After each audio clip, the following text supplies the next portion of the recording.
بولو کون آ گئے؟ صحابی رسول آ گئے، اللہ پاک کی رحمت سے صحابی آ گئے۔ میرے محبوب نے جب صحابی کو دیکھا سامنے آگے کھڑا ہو گیا ہے، صحابی کہتا ہے محبوب پیغمبر مجھے سب سے بڑا گناہ کیا ہے اس کے بارے میں خبر دیجئے۔ میرے محبوب پیغمبر جناب محمد صلی اللہ علیہ وسلم نے فرمایا او آنے والے صحابی، اگر تو اللہ کے بارے اللہ پاک کے پیغمبر نے فرمایا اگر بڑے گناہ کے بارے میں پوچھنا چاہتا ہے ذرا کان کھول کے سن۔ میرے محبوب نے فرمایا تو یہ جو ہے نا کان کھول کے سن، یہ نہ کہنا حدیث میں کان لکھا ہے، اور وہابیوں جو بات مزاج کے الٹ نظر آئے اس کے بارے میں سوال کرتے ہو، کبھی یہ بھی پوچھا ہے بیمار اکاڑوی کی تمارداری کرنے کا کوئی خبر لینی چاہیے، کوئی بیمار پرسی کرنی چاہیے؟ یہ باتیں یاد نہیں ہے، الٹ پلٹ سوال یاد ہے۔ اللہ آپ کو بھی ہدایت عطا فرمائے۔ کہتے ہیں آمین۔ ماشاءاللہ ماشاءاللہ ماشاءاللہ، جزاکم اللہ ہو رہی ہے۔ میں بات ختم کرنے لگا ہوں۔ آمنہ کے لال نے فرمایا او میرے صحابی سب سے بڑا گناہ کون ہے؟ ان تجعل للہ ندن، اللہ کا شریک کسی کو نہیں بنانا۔ بولیے اللہ کا شریک کسی کو، اللہ کا شریک کسی کو نہیں بنانا، یہ سب سے بڑا گناہ ہے۔ اللہ اللہ۔ پھر اکاڑوی کہنا چاہتا ہے لا الہ دا سبق پکایا کر، لا الہ دا سبق پکایا کر، اور نہ رب دے شریک بنایا کر، متھے قبراں تے نہ ٹکایا کر، در غیراں دے تو نہ جایا کر، ایک رب دا ورد پکایا کر۔ اور میرے دوستو بڑا پیارا جملہ ہے اللہ اللہ، بس سر ایک رب نو جھکایا کر۔ آہستہ بولتے ہو، ایک رب نو سر تو جھکایا کر، قرآن تے عمل کمایا کر، متے قبراں تے نہ ٹکایا کر۔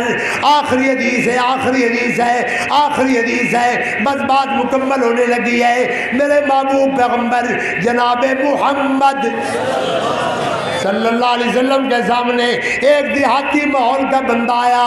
کون آیا؟ ایسے سمجھو پنجابی کو بندہ آ گیا ہے، آیا پنجابی نہیں لیکن مثال دے رہا ہوں، ایک دیہاتی ماحول کا بندہ آیا، اس نے کہا نہ مجھے وہ یاد نہیں، کیونکہ قاری بنیامین صاحب کو بلانا پڑے گا، ان کا الگ برداشت کرنا پڑے گا، بوجھ برداشت کرنا پڑے گا، جہاز کی تیاری کرنی پڑے گی ماشاءاللہ۔ اس لیے اوقات بھی مکمل بات کرتا ہے، اب فرمائشیں مت کرو، ٹائم بڑا ہو گیا ہے، میں بیمار بھی ہوں، یہ تو اللہ کی رحمت سے میں بول رہا ہوں، ورنہ مجھ میں طاقت نہیں، ہمت نہیں ہے، لیکن اللہ کی رحمت سے بول رہا ہوں۔ آخری بات کرتا ہوں، بولیے کون سی بات؟ اور جو آخری کرنا چاہتے ہیں وہ بولو۔ آخری بات اگر بولتے نہیں تو پھر فجر کی نماز ہو جائے گی انشاءاللہ، لیکن فکر نہ کرو میرا داخلہ بند ہو جائے گا انشاءاللہ۔ اللہ اللہ اللہ، دیہاتی ماحول کا بندہ آیا، اس نے کہا محبوب پیغمبر مجھے اختصار کے ساتھ چند باتیں سمجھا دو جن کو میں اپنا لوں، میرا بیڑا پار ہو جائے۔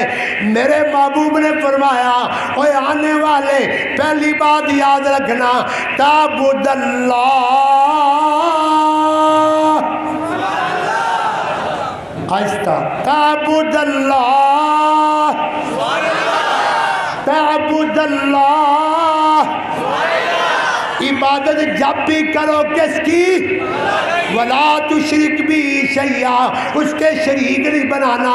اللہ اللہ فرمایا نماز کی پابندی کرنی ہے، زکوٰۃ دینا ہے، حج کرنا ہے، اور رمضان کے روزے رکھنے ہیں۔ اللہ کے پیغمبر کے سامنے دیہاتی ماحول کا بندہ کھڑا ہوا، تنکا اٹھایا۔ کیا اٹھایا؟ تنکا اٹھایا، پنجابیاں دی زبان تیلا اٹھایا، اٹھا کے کہنے لگا محبوب پیغمبر اس تنکے کو دیکھو، میں اعلان کرتا ہوں کلا واللہ یہ اہل حدیث کا مسلک ہے، اہل حدیث کا منہج ہے، اہل حدیث کا پیغام ہے، اہل حدیث کا اعلان ہے۔ سرکار کے سامنے کہتا ہے محبوب پیغمبر جس طرح یہ تنکا میں نے اٹھایا، اٹھا کے کہتا ہوں کلا واللہ لا ازید ولا انقص، میں نہ اس سے کم کروں گا نہ۔ اہل حدیث کے مسلک کی ترجمانی کا موقع ہے، ٹھنڈے نہ پڑو، نہ کم کروں گا نہ، زور سے بولو، نہ کم کروں گا نہ۔ مطلب یہ ہے نہ بدعات کو میں اضافے میں لاؤں گا، بدعات نہیں کروں گا، رسومات نہیں کروں گا، جو آپ نے فرما دیا زور سے بولو میں نے وہ، میں نے مان لیا، مان لیا، بولیے میں نے، جو ماننے کے لیے بیٹھے بولیے میں نے، دونوں ہاتھ اٹھا کے کہیے میں نے، اور بلند آواز سے ہاتھ اٹھاؤ نا، بلند آواز سے، بلند آواز سے ہاتھ پورے اٹھاؤ، میں نے، خلاصہ میں پیش کرنے لگا ہوں، میں نے۔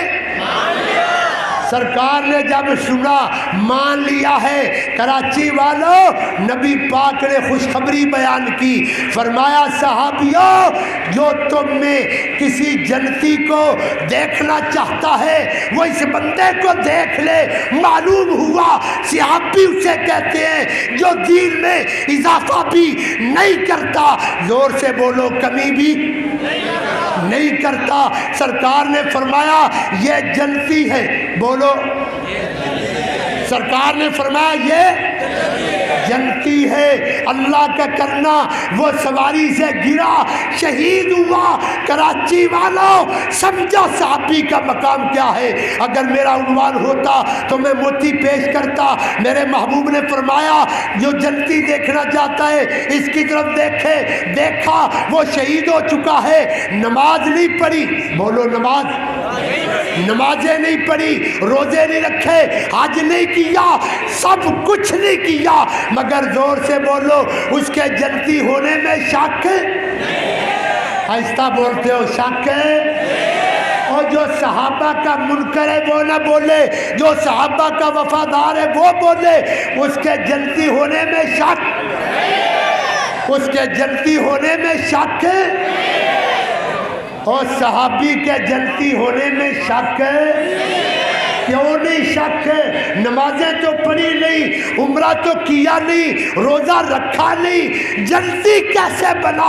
اس لیے بنا اس نے سرکار کو دل سے تسلیم کر لیا، اس نے اعلان کر دیا میری سرکار نے جو فرمایا میں نے مان لیا۔ جو نبی پاک کی بات کو مانتا رہے گا انشاءاللہ اس کا ٹھکانہ جنتی ہوگا، اس کا ٹھکانہ اللہ جنت عطا فرمائے۔ آخر دعوانا الحمدللہ۔